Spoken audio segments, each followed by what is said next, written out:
Good morning. Welcome to our Saturday workshop. The first one in this year. Sorry, there was one last week. But this one, I want to use this one to really position the conversations that we're going to be having for the rest of this year. Again, my name is Charles Sina. I'm CEO of Anti-Fragility Health. Welcome, join us. What is really at the core of Anti-Fragility Health?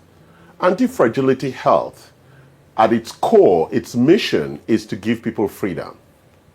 And because we know one of the attributes of freedom is health. Because once you have good health and an assurance of good health, and you have been trained and given all the habits or developed the habits to have a long and healthy life, then you can bring all the other possibilities or things that your legacy and all the things you want to build, you can bring them to fruition. That is really at the heart.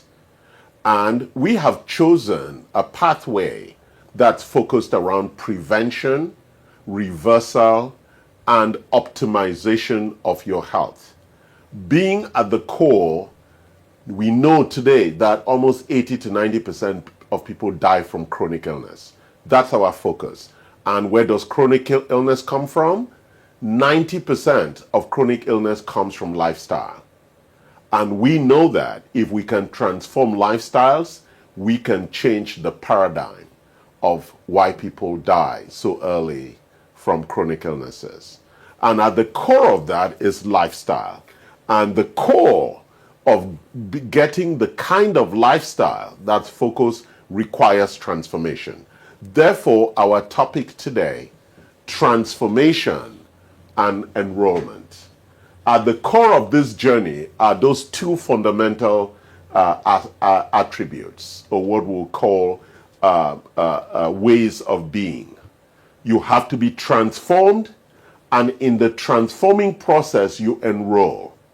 In Buddhism, we talk about the three-path journey. That journey is from dependence to independence to interdependence. It's the same thing with health.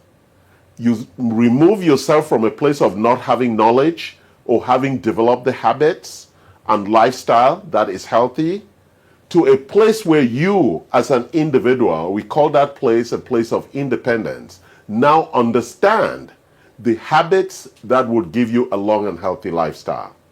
But to move to that next level where transformation lives requires enrolling others into the gifts that you have achieved in becoming free and independent. And therefore, the ability to move from independence to interdependence requires enrollment of other people into that lifestyle. So let's start today with the conversation about freedom, health as an attribute of freedom. Why do we were born free, but we constrain ourselves in the process. Why is freedom important? First of all, it allows us to walk away from fear, because fear, if you're afraid, you're not free. Freedom is only for people who are not afraid. Fear and freedom do not live in the same space. And when you're free, everything is possible. Because the things that give you access to what you want is the action that you take. And therefore, anything and everything that you want is available. And that is the space of possibility.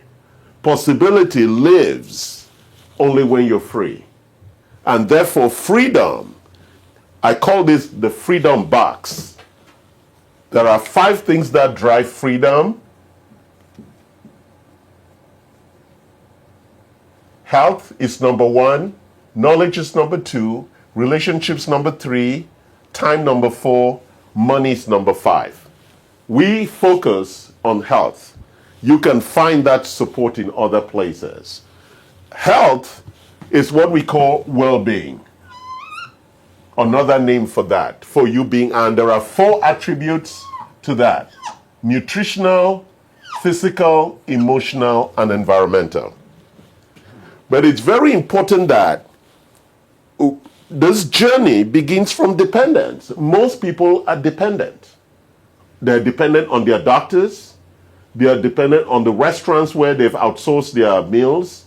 They're dependent on all the things that they buy to be healthy. They are dependent on the supplements they take to be right, to be manufactured properly. And so the movement from dependence to independence, it's a very, very big transforming step. And it requires that you take ownership and an understanding specifically with regard to health of those four things. So let's talk about those four things. And, throughout the year, we're going to be walking through them in a lot more detail. Most people don't understand what nutrition is. When they talk about food, they think about food in the concept of calories. No, we're talking about nutrients. That's different from calories. Most foods will come with nutrients and calories. The body specifically requires more nutrients than calories. It requires both. And that's why food is broken, or nutrition is broken into two different things. Into what we call macronutrients and micronutrients. Macronutrients are the big macromolecules like carbohydrates, proteins, fats, fiber, and water. There are 5 of them, macronutrients.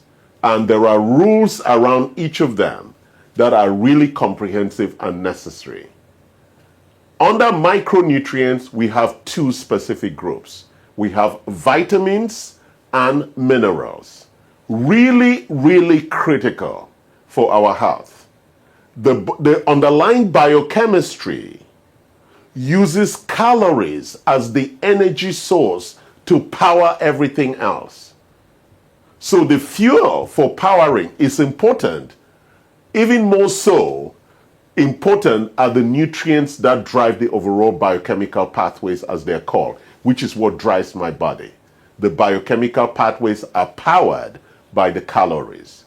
And in the biochemical pathways, the nutrients are what are used for the building blocks for repair, for regeneration, and for excretion, right? Very, very important processes that keep us alive. That's nutrition. Let's talk about physical well-being. Physical well-being has to do with strength, with stamina, with flexibility, and with balance. Very, very important issues for you to stay healthy and for you to live a long life, especially balance. Most older people die from falling. Very, very important issue. So keeping your balance and having strength to do the things that are necessary for you to be healthy are really important. Again, strength, stamina, flexibility, and balance. Let's look at emotional well-being. Very, very important that our emotional well-being is really powerful. And at the core of emotional well-being is something that is really amazing. And it is that issue of forgiveness. The ability to free ourselves from the baggage and constraints of our life centers around, first of all, understanding freedom and the opportunity of possibility and walking away from fear. But secondly, forgiving and forgiving all of those who have trespassed against you, as it says in the Lord's Prayer. It's a very important issue. It frees your mind now to dwell on possibility. When you're constrained by unforgiven factors, as we call them, it is impossible for you to dwell in possibility and therefore ride possibility all the way into the sunset. So it's a very important issue, emotional well-being. Most people have big challenges with their emotional well-being and the ability to center themselves and stay in a place of forgiveness and humility. The gifts we have been given are gifts, so we cannot be arrogant about it. They are gifts that we're supposed to share with others, so we can have communion and we can all come to that place of finding freedom and peace. It's very important that we and the gifts we've been given find humility and forgiveness so we can have the emotional well-being to find community and to share.